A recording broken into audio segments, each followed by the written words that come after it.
Now let's look at the size attribute. For time being, I'm going to remove this read only.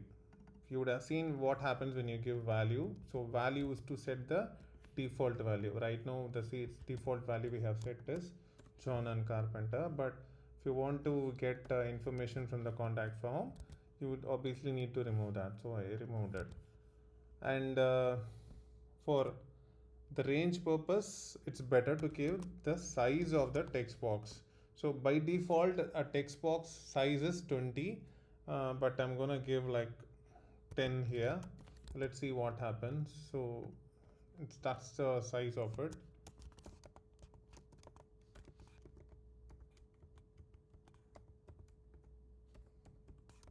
Could keep entering the value, but the size of that's the size of the text box.